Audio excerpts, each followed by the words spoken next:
Ada seorang marketing manager, seorang kutu buku yang gemar membahas topik terkait produktivitas dan manajemen waktu. Dia sangat senang membaca, meminta nasihat dari teman-temannya yang terampil, dan telah mengikuti kursus online untuk menguasai taktik terbaru. Dalam pengalamannya, membuat daftar tugas atau yang biasa kita sebut to-do list dapat memberikan kepuasan secara nyata, khususnya pada hari-hari ketika semua tugas dapat terselesaikan. Ia merasa bagaikan seorang juara. Namun, ada tahun di mana produktivitasnya diuji.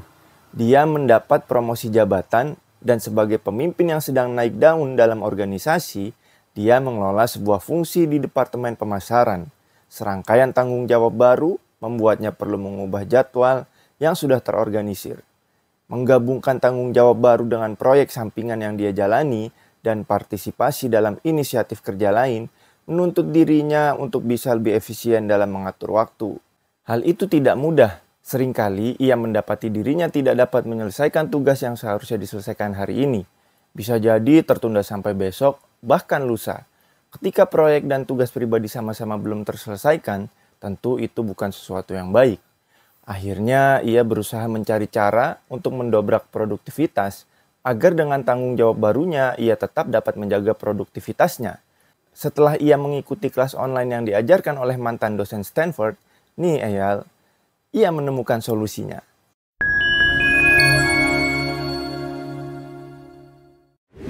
Kembali bersama gua Rivian, pada video kali ini gua akan membahas tentang produktivitas. Itu tadi adalah sedikit cerita dari pengalaman seorang marketing manager yang bernama Neha Kirpalani. Dia bekerja di sebuah perusahaan global yang bermarkas di London. Dia membagikan kisahnya itu pada halaman Harvard Business Review. Solusi yang ia lakukan untuk mendobrak produktivitas adalah time boxing. Time boxing sebenarnya bukanlah hal baru. Melakukan time boxing akan sangat berguna bagi siapapun yang memiliki setumpuk tugas dan waktu yang sangat terbatas. Bagaimana cara kerjanya? Pertama-tama kita perlu membuat daftar tugas alias to-do list terlebih dahulu. Setelah itu, kita perlu memindahkan daftar tugas tadi ke dalam blok waktu di kalender kita, menjadwalkannya, dan berpegang pada jadwal itu. Sederhananya, time boxing memberikan kalian rencana tentang apa yang harus dilakukan dan kapan untuk melakukannya. Berikut ini adalah contoh untuk membuat time boxing. Berikut ini adalah contoh sederhana membuat time boxing. Pertama-tama kita buat dulu nih daftar tugas yang akan kita kerjakan. 3 tugas teratas adalah prioritas dan perlu segera diselesaikan dalam minggu ini. Sedangkan 2 sisanya bisa ditunda sementara.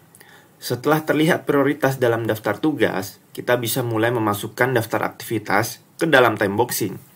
Contoh yang gue buat ini adalah waktu kerja seseorang pada umumnya, yaitu 8 jam sehari.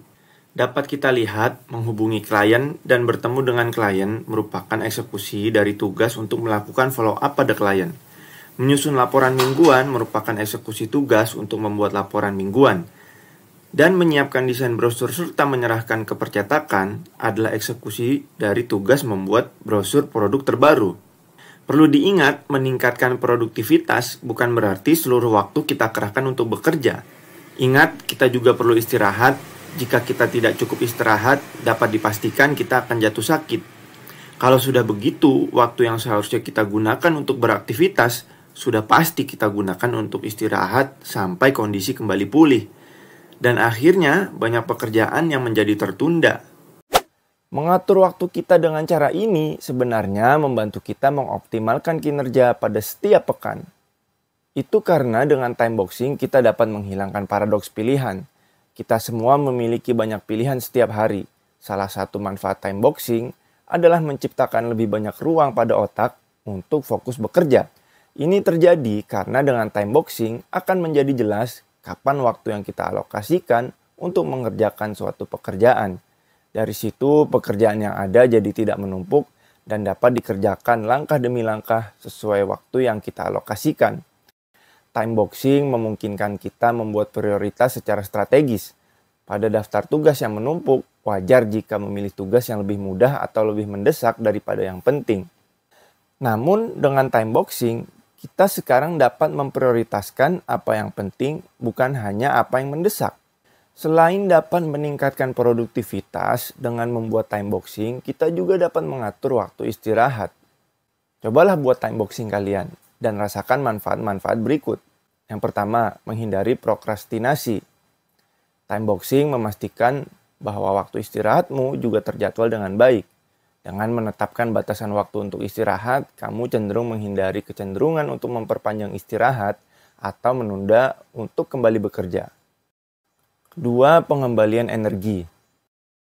Istirahat yang teratur dan terjadwal membantu kita mengembalikan energi, baik fisik dan mental, setelah bekerja dengan intensitas yang tinggi. Dengan menggunakan time boxing untuk istirahat, kita dapat memastikan untuk istirahat dengan waktu yang cukup agar melepaskan stres dan mengisi ulang energi. Ketiga, peningkatan fokus. Ketika kamu tahu bahwa ada waktu istirahat yang ditentukan, kamu cenderung bekerja dengan lebih fokus dan efisien. Mengetahui bahwa kamu akan beristirahat dalam waktu tertentu mendorongmu untuk tetap fokus pada tugas saat ini. Yang keempat, mencegah kelelahan berlebihan.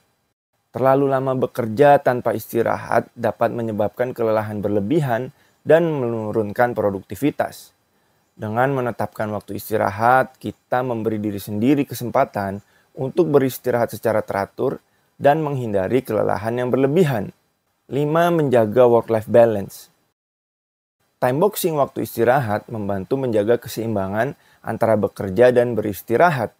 Ini penting untuk mencegah kelelahan kronis dan burnout yang dapat terjadi jika kita terus bekerja tanpa waktu istirahat yang cukup.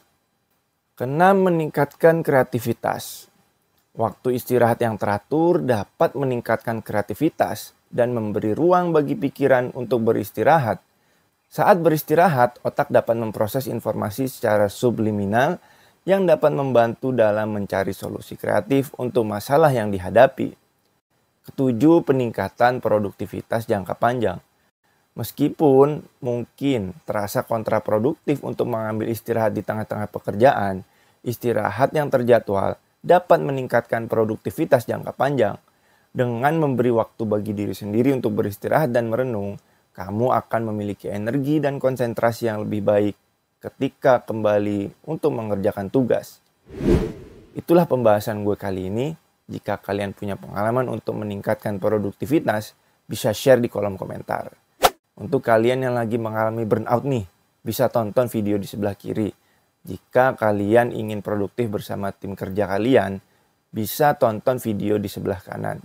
Sampai jumpa pada video-video berikutnya.